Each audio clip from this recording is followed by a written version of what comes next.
Hello marketer, it's Ty here and welcome to another episode of Lean Mean Marketing Teams. I'm thrilled to bring you Lisa Ronson as our guest today. If you're a marketer in the APAC region, then Lisa's reputation precedes her. But for our global audience, Lisa is the CMO of Coles Group, a conglomerate organisation with supermarkets, convenience stores, liquor and other financial service products. They touch about 16 to 17 million Australians a week, and Coles is a household name here in Australia. Lisa heads up the 150 plus full stack marketing team. Lisa is an incredible marketing leader with a trophy cabinet bursting at the seams. Here's just a sample of the accolades that Lisa has deservingly won for her commercially focused marketing leadership. Named as one of Asia Pacific's 50 most influential purposeful marketers by Campaign Asia Pacific in 2019 and 2020, number one most innovative marketer by CMO magazine in 2018, Australian Marketing Institute CMO of the Year, Team of the Year and Campaign of the Year 2018, and Cannes 2018 Titanium Lion winner and winner of 10 Cannes Lions in total.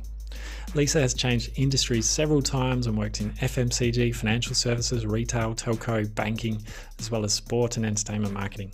This is no easy feat as you're effectively starting at ground zero and have to prove yourself each time you switch industries. So given Lisa's incredible track record, I thought it would be fitting today to explore three topics. How Lisa has designed and built a modern marketing team at Coles, Lisa's approach to leadership and how she's building the culture and employee experience in the team. Finally and critically, how Lisa has managed to gain incredible traction in every organisation she's joined by building a strong internal reputation as a trusted business partner that drives results. We go deep in this episode and lean into vulnerability. Lisa shares her biggest leadership regrets and learnings and her leadership philosophy, as well as how to lead the team through structural change with a humanistic approach. Lisa also explains how she has structured her marketing team in a unique and powerful way to ensure they are firmly aligned to the business strategy and they're positioned as a growth driver and not a cost centre. There is a lot in this one, so if you hear something you like but you don't have time to make a note, then don't worry. Just head to growthgenerators.io, head to the podcast section, look out for this episode and download the notes. Also, if you like the episode, I think you'll also love episode 2 with Lisa Bacon from the ABC, who also shares a lot of leadership lessons, and episode 6 with leadership professor Rob Goffey. So check them out after you tune in to today's episode. Enjoy the show. Welcome to Lean Mean Marketing Teams with Ty Hayes, where you'll hear from leading CMOs and thought leaders about what it takes to create a high-performance marketing team. This podcast is brought to you by Growth Generators, a consulting firm that helps CMOs design and build modern marketing teams that drive growth. If you need help optimizing your marketing team, head to growthgenerators.io. Now, let's get on to the show. Welcome Lisa Ronson, CMO of Coles Group, to the Lean Mean Marketing Teams podcast. Thank you, Ty. Great to be here. So I'm so excited for today's show. You've got such an accomplished career, so many accolades to your name, and having seen you speak at events, having had previous discussions with you, what I really admire about you is your humility, your generosity, and your approach to leadership. So I can't wait to unpack all those good things and chat about marketing and leadership today. Thank you. That's very kind. And to kick things off, can you give the audience a bit of a brief summary of your illustrious career to date? Sure. Well, I started my career at Carlton United Breweries, where I worked in a number of sales and then marketing roles, and then went into the central marketing team down here in Melbourne, actually. And then from there, I went on to be marketing manager and then marketing director at Visa International for a number of years. I think I was there for about 6 years. And then from Visa, I went to Telstra to be head of marketing services, which was a really big portfolio across the country. And then from Telstra, I went on to David Jones, where I helped set up the financial services business and was general manager of marketing on the financial services side of the business and some of the retail components. And then from David Jones, I went on to Westpac, where I was head of marketing services for a number of years across all the brands. And then from Westpac, I went to be CMO of Tourism Australia, where I was for about 4.5 years. And then from Tourism Australia, I joined Coles, where I've been the CMO of Coles Group for just coming on 2 years. It'll be 2 years and I think about a week. Yeah, wow, 2-year milestone. Yeah, fascinating. Real mix of industries, I guess a thread there with financial services, but then tourism and retail and now Coles. Yeah, can't wait to dig into how that different kind of career and different industries have shaped your approach. So for today, before we get into it, maybe can you tell our global audience a little bit more about the size and scale of the Coles Group? Sure. Okay. Well, Coles is a business that runs a number of different businesses within it. So we have our supermarkets business, which is obviously our biggest business. We have our liquor business, our convenience business through Coles Express. And obviously we have our online business. And we've got about 120,000 employees around the country. And we interact with about 16 to 17 million Australians every single week. So we have a very broad footprint, and we do touch the majority of Australians every single day, actually, or within the week, and within a quarter, it would be almost all Australians we would have interactions with. So we're a big business that is a significant part of the community. And I think that was no more true than probably these last 12 to 18 months, that's for sure. So our reach and scale is very big, and we are a big part of a lot of local communities around Australia. Yeah, thank you for sharing that. It really sheds light on the size and scale of it, which is absolutely huge. Now, given your background and the purpose of the show, which is all about how to design and lead high-performance marketing teams, thinking for today, I'd love to discuss how you've gone about designing and building a modern high-performance marketing team at Coles, your approach to leadership, including how you're building the team culture and the EX and the marketing team at Coles. And lastly, if we get time, I like to pack a lot into these interviews, but if we get time, how to increase your impact by building an internal reputation as a trusted business partner that delivers results. How does that sound? Sounds great to me. All topics I love to talk about. Yeah, I thought so. Brilliant. Well, starting with Coles then, been there nearly 2 years. Tell us about what you're brought in to do and the kind of high-level journey you've been on over the past 2 years. Well, I was fortunate. I came in at a really good time, actually. Stephen had assembled his new leadership team. He'd been in the CEO role for about 6 or 8 months when I joined. And so I was very fortunate that my previous boss at Tourism Australia had allowed me to spend some time with the Coles leadership team before I started to help with formulating our vision, purpose, and our business strategy for winning in our second century.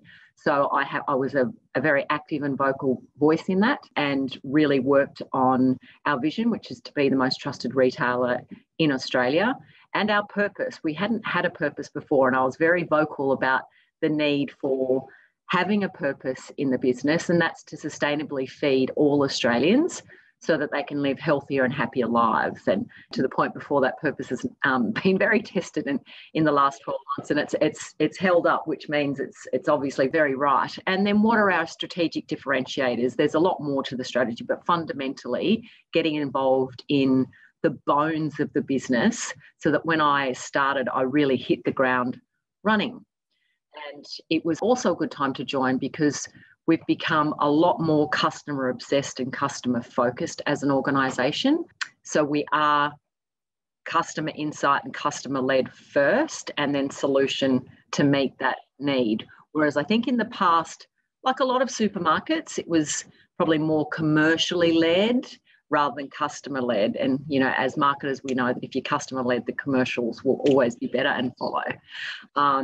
So that was where we were on the journey when I joined. So that's part of the reason why I was brought into the business. We didn't have a CMO before. It's marketing sat within the sort of chief operations office. So a really, really good time to join and really start that narrative around insight-driven marketing and customer-driven marketing and the better outcomes that always drives than just thinking about discrete categories or business units. It's thinking about the more holistic customer. Yeah.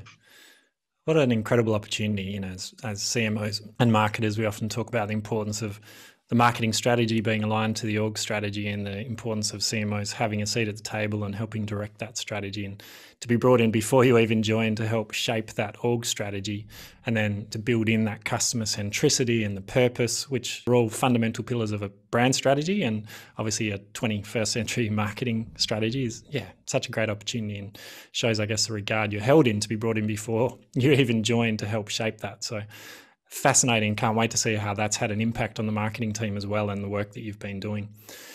So maybe digging into that then, how have you approached and kind of designed and built the modern high-performance marketing team at Coles?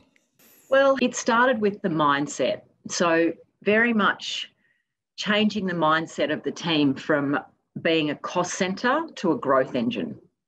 And that sounds super simple, and it is, but it really does reframe the decisions and the prioritisation that we make.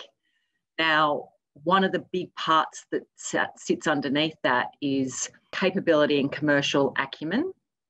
And so I've spent a lot of time with the team, and culture. Culture was a big part of it, because when I joined, our engagement scores were horrific, to be quite frank.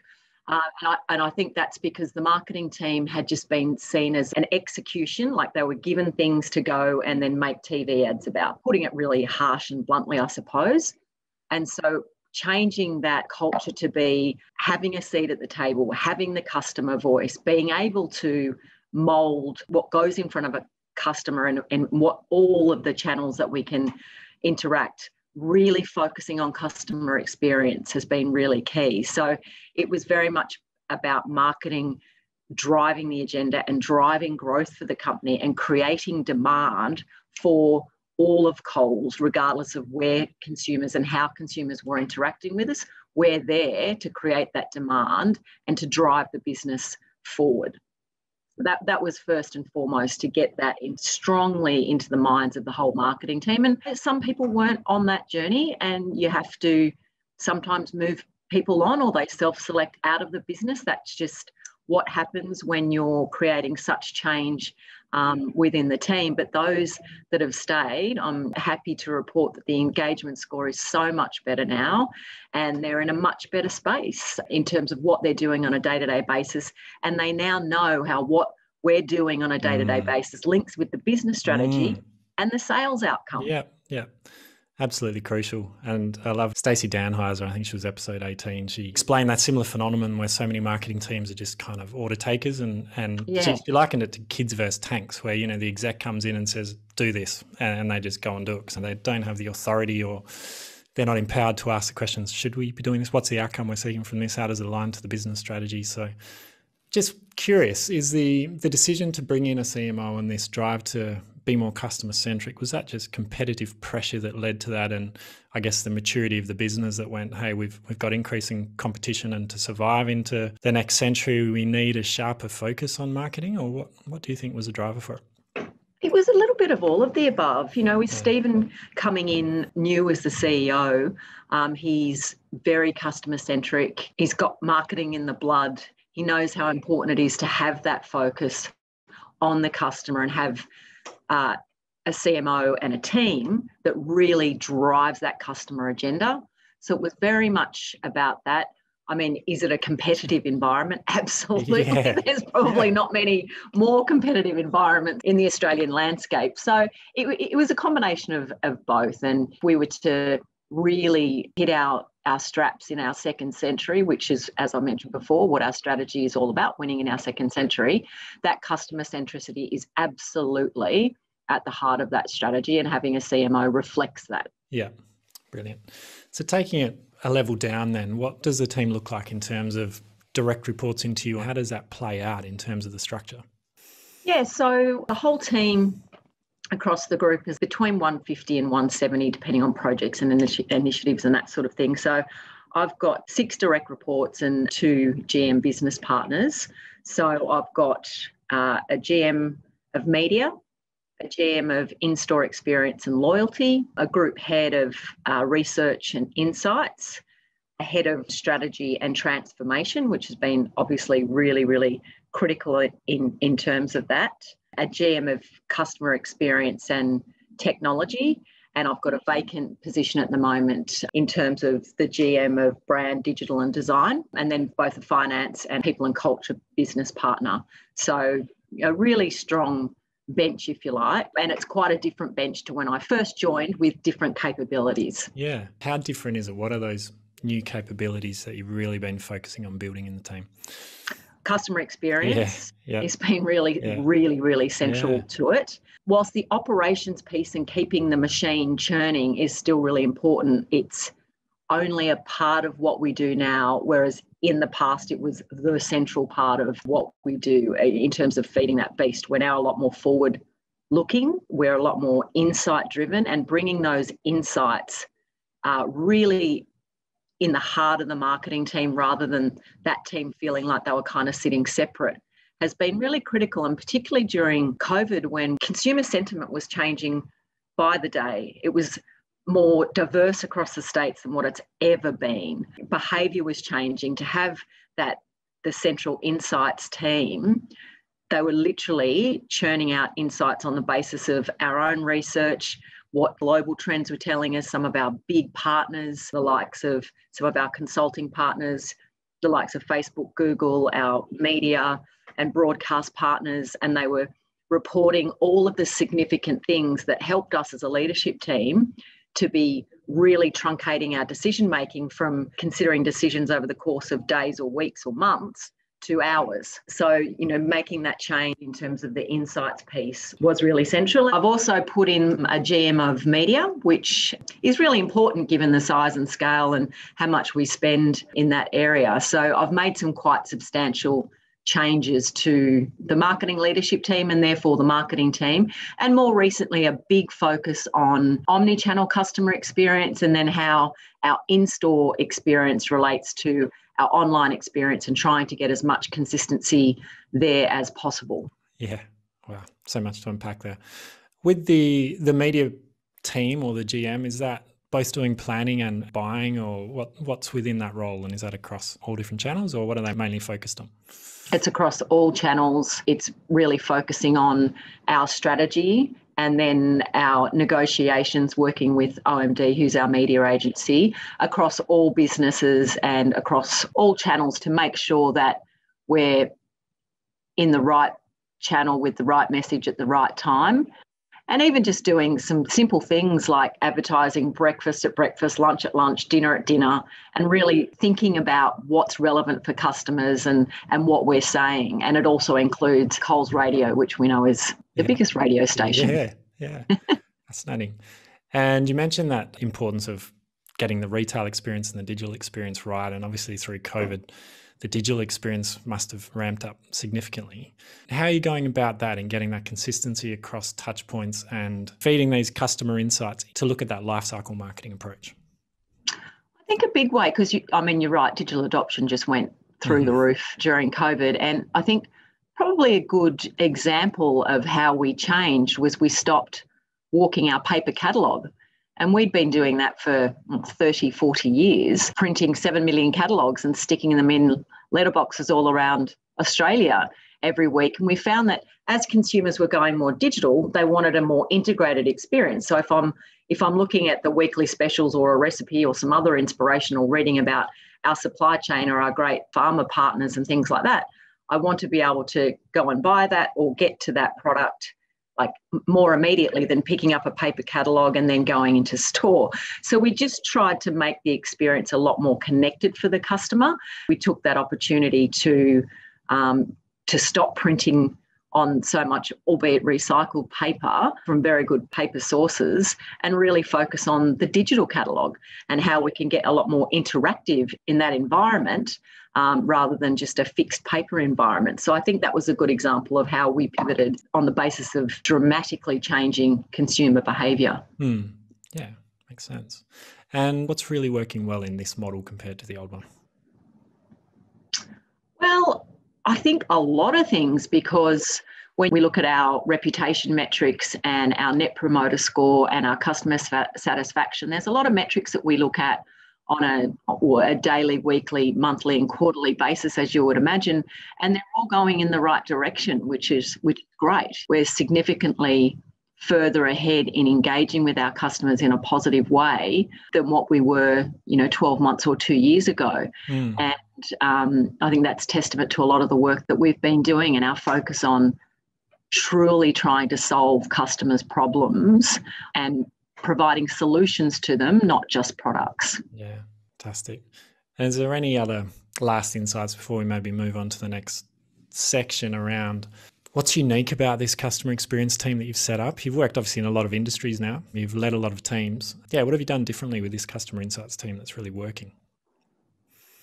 I think just giving them the autonomy to continue to be curious and continue to try and get underneath our customers' problems, issues, but also what's making them tick and what's driving them from both an emotional and a rational level. And I don't think that this research and insights team that we've got within Coles has had quite that scope before.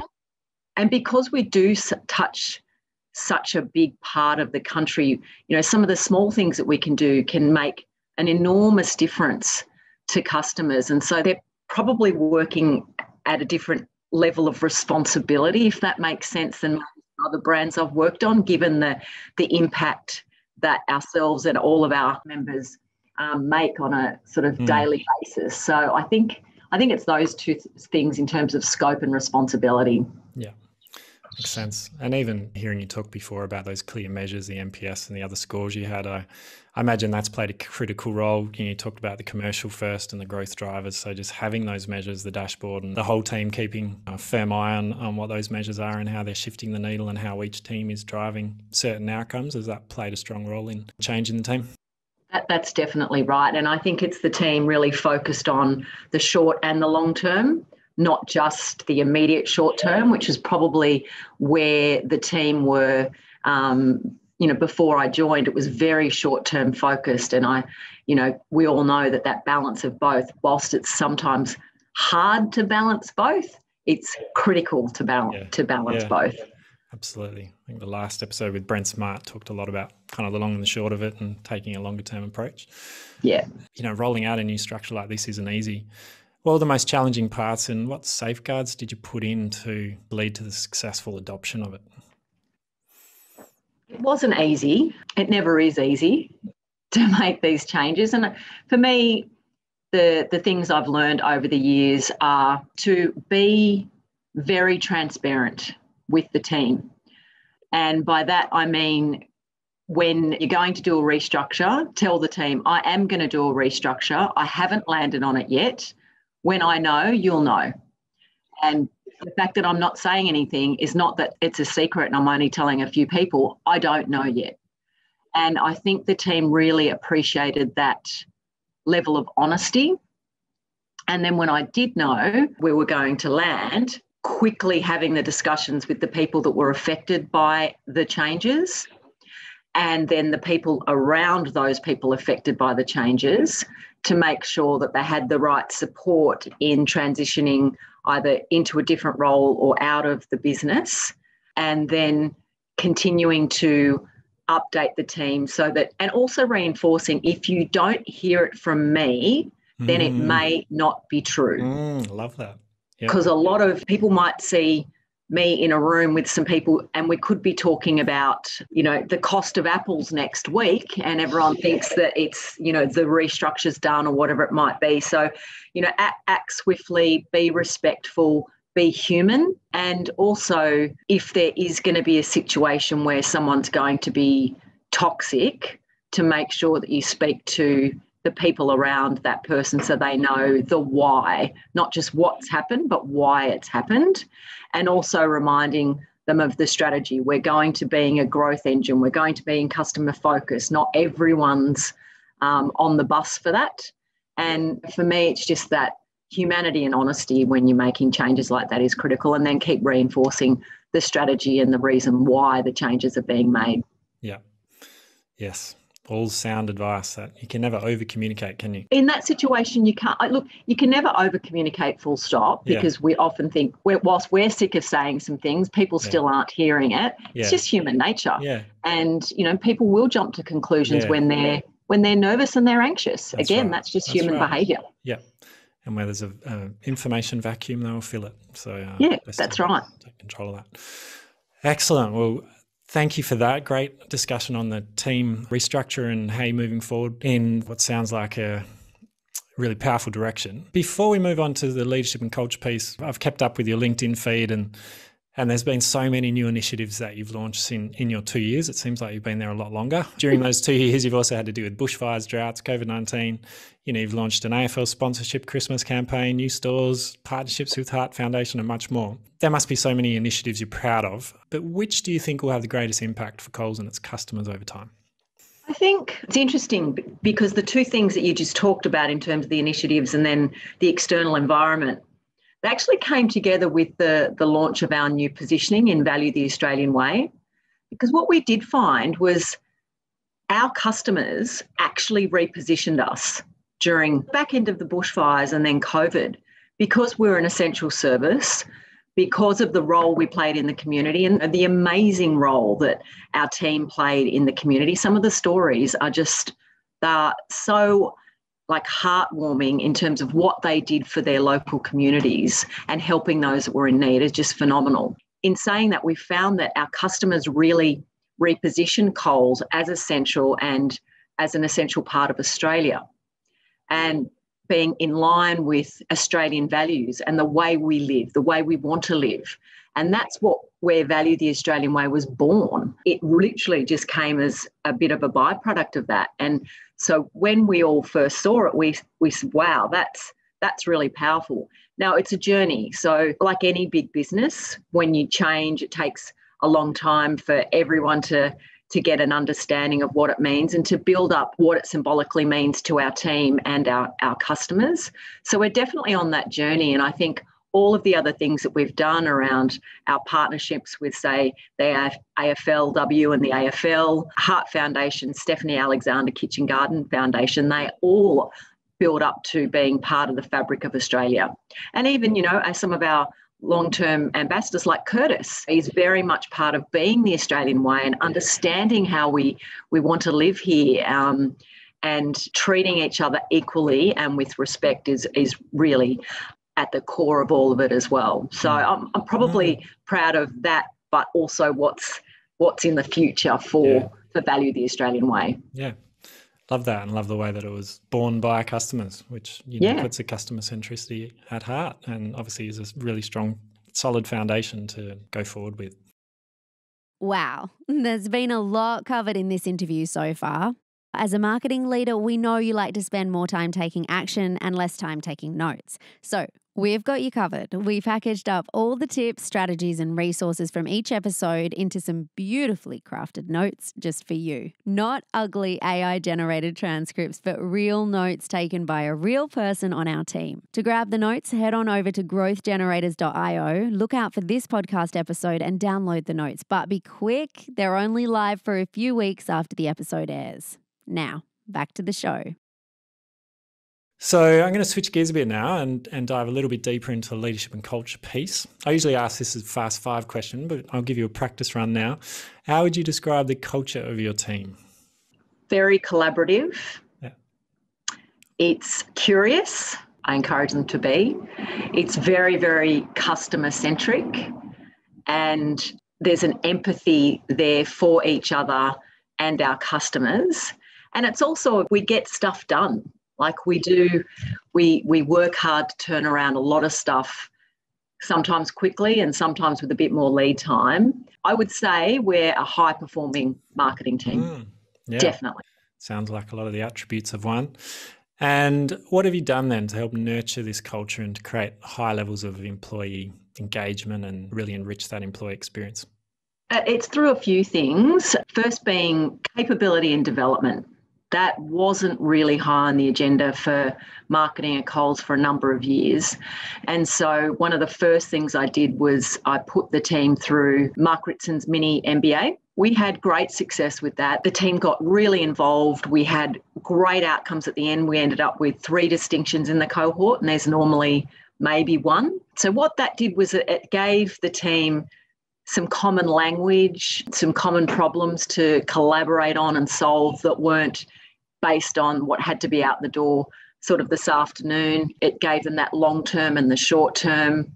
So that was probably one of the initial ones. And it was a big investment of time for the team, but that was really symbolic to say that I thought it was important as a leader for the team to take that time and to invest that time into something that's going to improve themselves as their own sort of personal brands, if you like. And then some simple things, again, around leadership and capability. What sort of came out of COVID when Victoria was so heavily locked down was that point of connection. So we created what we call CMO and Co. I effectively just sort of opened up the black book and invited a whole lot of people that I've worked with over the years, or we currently work with, just to talk about leadership, to talk about vulnerability, to talk about great campaigns, to talk about things that they've learned over the years. We've had some great leaders, some very high profile people. We've had great sports people. We've had chefs. We've had lots of different creative people. We've had radio DJs. We've had a lot of people.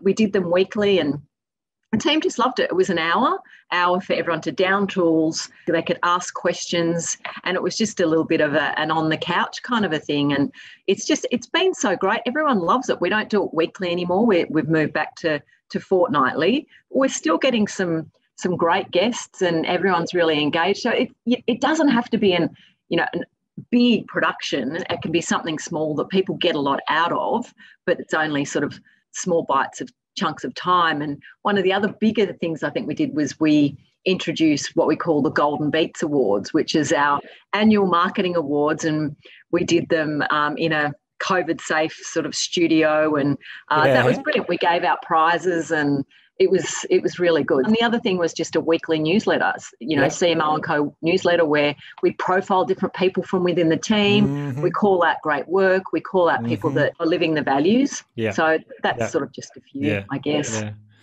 But also powerful, what I heard there is the message from the top that we value team development, and we're going to allow you to invest that time during work time and to develop together. And I think team training can be so powerful. Like, it's not only just the team that are going through a learning experience together and feeding off each other and then talking back in the office and sharing that learning around, but they're also learning from others from different industries and sectors.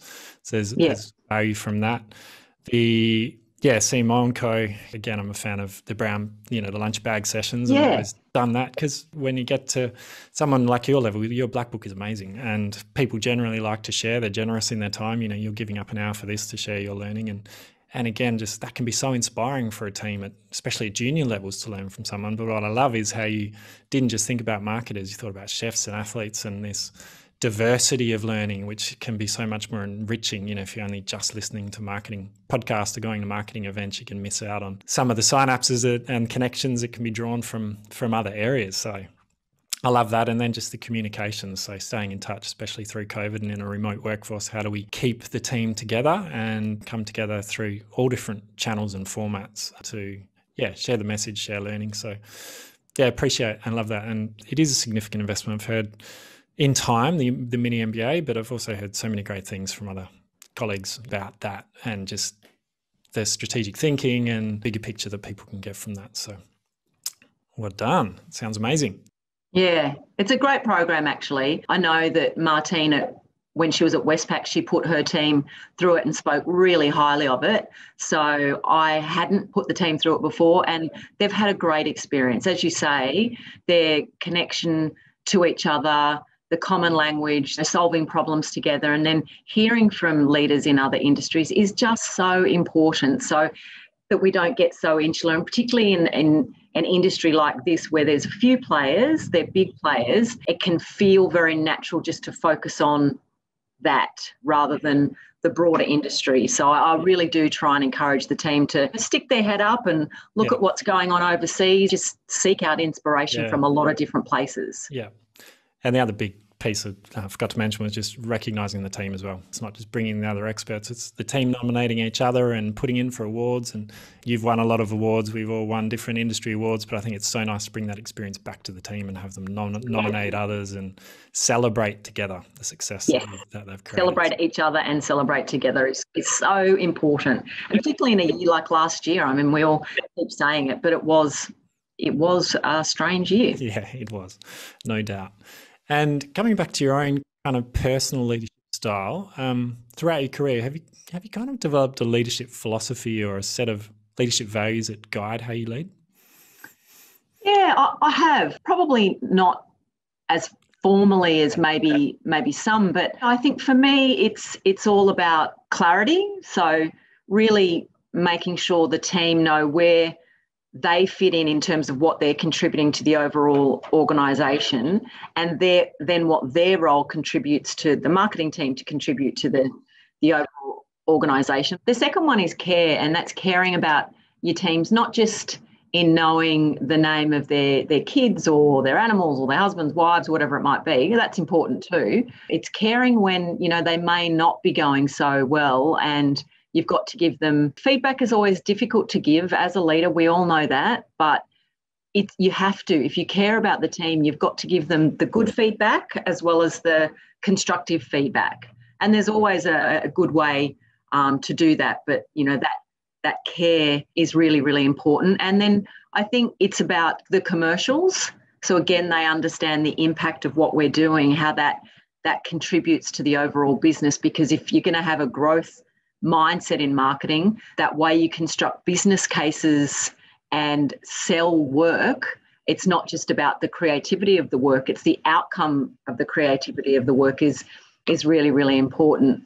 And then making sure they've got the tools to do the basics and do them really, really well, because it's very hard for team members. They're good, they'll work around stuff, but it's making sure that you can remove as many of those barriers, whether it be from a resourcing point of view, from a leadership point of view. If they're getting stuck, how can you as a leader help them get some things out of the way so they can keep moving forward? So, it's not rocket science, but there are important things to remember for me as a leader, and also remembering work hard and have a bit of fun and recognise people along the way and being human.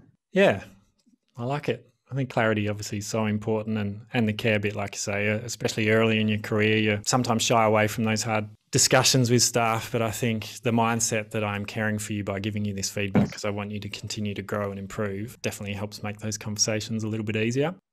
They do, and then sometimes you'll uncover, I read this from, I think it might have been Richard Branson or something, but often the really good people, when they're not performing well, there's some other stuff going on in their life. And whilst, you might not get all the details of that, just knowing if they're having a tough time of it personally, so that you can then support them with either whether it be counselling or getting their team to rally around them or something like that. Because that's really important to recognise as well, because, we don't all get up every day and have everything, bright, shiny and chirpy.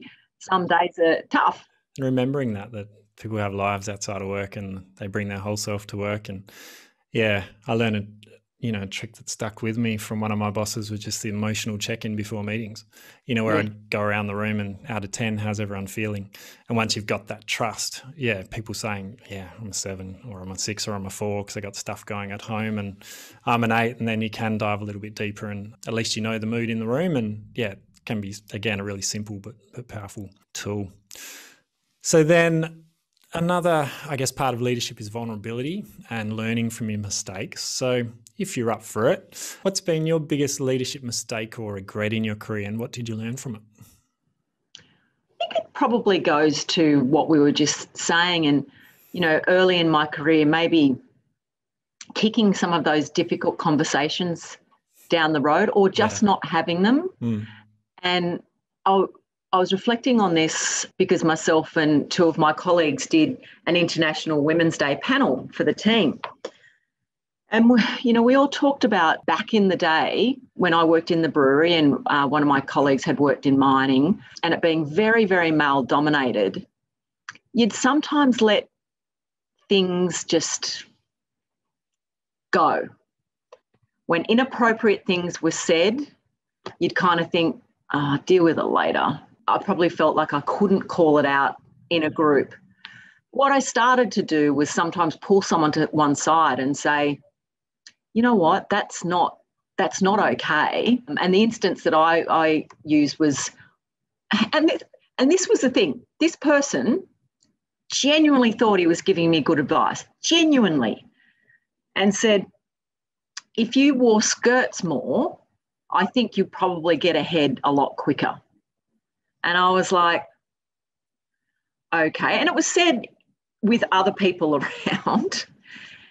And I thought, I can't let that go. And I was like, whether you were coming from a good place or not, you can't say that sort of thing. And so I think it's letting some of those things go, because if other, particularly young women, see you doing it, then they think it's okay.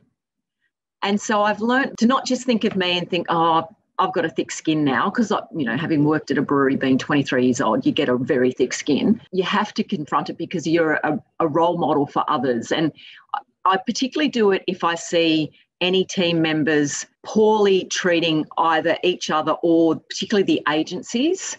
And I remember at Westpac, I'd come in late and someone was being really belligerent with the agency, and I let it go. And I regret that, because then everyone in the room thinks that Lisa thinks it's okay to treat people like that. And I don't. Like, it goes against everything.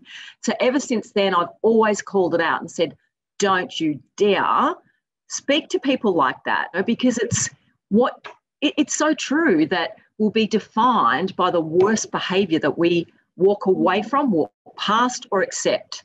And so I've become a lot more vigilant in making sure that that's called out, so it's never assumed that I think it's all right to treat people that way. It's so true that people look up to the leader, don't they? And they think that, what you accept is what's acceptable. So knowing that and thinking about not just yourself in when you respond, obviously, whether you've got a thick skin or not, and whether you're offended or not, but it's, being mindful of others in the group and, what message that sends, and just to call people and, educate them on when they're out of line. But if they don't get called on it, they're going to keep making those comments. And what moment in your career did you feel the most vulnerable? Yeah, it would be, again, early. Yeah. I mean, you feel it a lot, and I think it's just about showing the vulnerability or calling it out. We've all been in a situation where maybe we're about to do some public speaking or, an internal kind of a speech or something, and we're nervous as get out. And, sometimes just calling that out, people just, you feel better automatically, because when you're nervous, you're trying to hide your nerves, and then it just makes it worse. So, I think it's showing the vulnerability. But, very early in my career, there were times where I felt very, very vulnerable coming into a different industry or category where a lot of people probably didn't want you around, and they didn't want different thinking.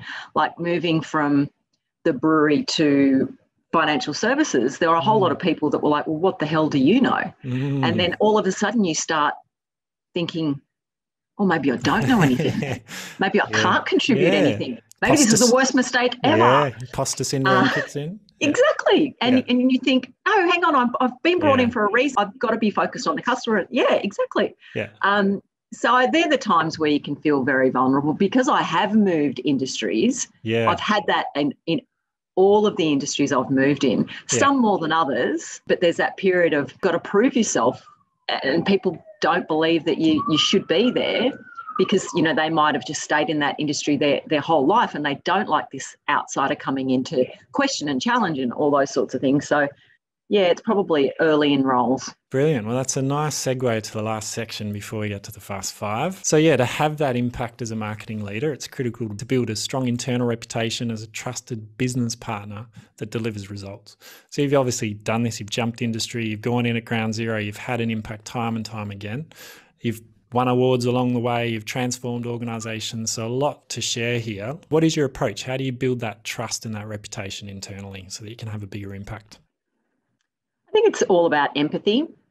It's understanding where other teams and business units are coming from. What are their objectives? What are they trying to achieve? And then what's my role in supporting or helping them achieve that, so that we can achieve the broader company goals? And I think that level of empathy, being human, just calling out when you don't know something, and not always speaking when you don't have to. It's the old adage of you've got two ears and one mouth, use them accordingly type thing. I do try and abide by that. So I'm not just having an opinion for having an opinion's sake. And you just gradually build respect when people genuinely know that you're there to do the right thing by the business and the customer, then that helps a lot. And then just having a good sense of humour and having a laugh along the way just makes all the difference. Yeah. Show them you're human and someone that, you want to get on with and work with. And then you can trust. Yeah. Reminds me of Stephen Covey's principle of seek first to understand. Yeah, when I was bringing teams together, or, we went from a totally decentralized model at one of my former organizations to a hub and spoke. And the first thing we did once we were in the smokes was go around to all the business units and just have literally it was called seek first to understand. It was, what are your problems? What are your challenges? What are your objectives? Where do you want to go? To gain all that insight before you even think about developing a strategy. 100%. And just even asking the question, that breaks down massive barriers. Yeah. Because it says I'm here to help. Yeah, that's right. Okay, well, Lisa, we're nearly at our Fast Five. You've shared a lot of wisdom today. Is there anything we haven't covered that you think is useful for our audience to think about in regards to how to build and lead a high-performance team? We've touched on it, but for me, it's all about authenticity and being yourself. And I think gradually going are the days where you're expected to have a home self and a work self. You're just you, and I say to the team all the time, don't try and be someone else because it's exhausting and you'll never achieve it. And so I think it's that level of just being genuine and authentic. And, we're not all perfect. We're far from it. We're human. We're flawed. We respond to how people treat us in lots and lots of different and complex ways. And so I think one of the things that's come out of this year is the merging of the home and the work self. We're just so used to now seeing someone's kid walk in and or it might, cat, doing laps across the Zoom. And it just says, look, we are all human and we have to remember that we're not robots that turn up at work and just have these things to do. It's just not the way we're programmed. Yeah. Yeah. And I think it's such an important message for a leader to send, because if you put across that you're bulletproof and everything has to be perfect, then you don't get the right feedback that you need from the team, because they'll only show you the right results that you want to see. So exactly. Giving them the trust to share when things are working and to speak to you first when they're not, so you can work out solutions together. Exactly. Excellent. Okay, Lisa, we are now up to our Fast Five. Are you ready? I'm ready, Ty. One of them you've had a test run at. The first one is, what do you believe are 3 essential capabilities or criteria of a high-performance team? And you've touched on this earlier as well. So if you want to use the same words, you can go for it. Okay. It's culture. Yep. It's collaboration. Yep. And empathy. Yep. Love it. And how would you describe your team's culture in one word? I'm going to use more than one word. Okay. We're on our journey to be the best marketing team in Australia. Love it. Very good. What is one metric that you've successfully used to track and measure team performance? Internal NPS. Mm-hmm. And what's one skill or capability you've learned recently you wish you developed much sooner in your career? I think what everybody's learned, which I've always tried to advocate for, is flexibility. So as chiefs in Coles, we all have a separate focus area, and mine was flexibility. And I could do 100 videos on working flexibly. And what this last year has taught us is that it is possible and we can be very, very productive working flexibly. I think COVID's been the catalyst for it in a lot of organisations, but now we all see the value that can be derived from it, don't we? Fantastic. Well, Lisa, where can people go to get in touch with you or find out more about yourself or any of the Coles Group companies? Definitely LinkedIn is a good source. Also our company website. There's lots and lots of information about Coles there, or just Google Coles or myself, I suppose. There's a fair bit there. Brilliant. And all those links will be in the show notes for you. Listeners, well, Lisa, thank you so much for being on the Lean Mean Marketing Team's podcast. You've been an absolute pleasure to talk about how you're building the modern marketing team at Culture, your leadership approach and lessons, and how you're building the EX for the team. And lastly, how to create a lasting impact by building those really strong relationships and the reputation of the marketing team. So thank you so much for your time. No problem. Thank you very much for having me. You've been listening to Lean Mean Marketing Teams with Ty Hayes. If you love the show, please remember to hit subscribe so that you can discover more tips and strategies to build a high-performance marketing team. And if you're feeling generous, please tell someone about the show who you think would benefit. We're on a mission to help CMOs build their dream team and enable marketers to do their best work. And we appreciate your help in spreading the word.